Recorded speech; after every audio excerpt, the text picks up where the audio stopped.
Em 1952, apenas meio século após sua fundação, Cuba já havia tido 24 presidentes, quase um a cada 2 anos, 2 golpes de Estado e uma intervenção estrangeira. A jovem e instável república caminhava então para o regime ditatorial de Fulgêncio Batista. No mesmo período, o advogado Fidel Castro fundava uma organização paramilitar para derrubar a ditadura vigente pela via armada. Após alguns anos de guerrilha, os revolucionários liderados por Fidel Castro e o argentino Che Guevara venceram a guerra, destituindo o antigo ditador. O novo regime, porém, substituiu uma ditadura corrupta por outra. Sob o comando de Fidel Castro, milhares de cubanos foram fuzilados em paredões, transformando Cuba na mais sanguinária ditadura da América Latina.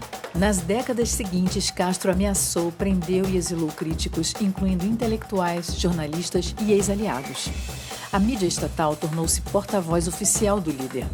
Autoridades do regime censuraram livros, jornais, rádio, televisão, músicas e filmes, dificultando acesso à cultura. Até hoje, Cuba ocupa uma das últimas posições do Índice de Liberdade de Imprensa da organização Repórteres Sem Fronteiras. Geopoliticamente, Cuba se alinhou à União Soviética.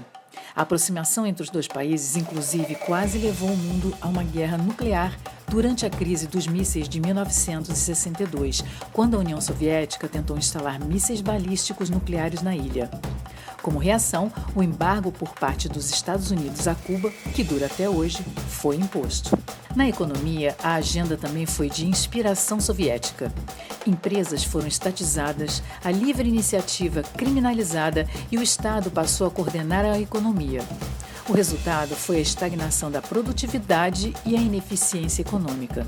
Apesar disso, os problemas eram amenizados pela ajuda financeira e logística da União Soviética, bem como do restante do bloco comunista. Quando a União Soviética se dissolveu e a ajuda financeira russa a Cuba cessou, a economia cubana colapsou. Da noite para o dia, a ilha perdeu 80% das suas exportações e importações. Entre 1989 e 1993, a renda média cubana caiu pela metade para níveis inferiores aos de antes da Revolução. A desnutrição e a fome explodiram e os cubanos perderam, em média, 9 quilos de massa corporal no período. Um período difícil, um dos mais difíceis da nossa história. De lá para cá, Cuba passou por tímidas reformas em direção a uma economia menos fechada. O uso do dólar foi descriminalizado, o déficit fiscal reduzido e algumas atividades da iniciativa privada postas na legalidade. Apesar de interromperem um colapso que ameaçava a existência do regime castrista, essas medidas fizeram muito pouco para que o país finalmente passasse a crescer e se desenvolver. Hoje, Cuba é a mais longeva ditadura da América Latina e um dos países mais pobres do continente. Com a liberação da rede 3G no país em 2018, mais cubanos estão tendo contato com o mundo exterior e encontrando meios de se organizar para resistir ao regime.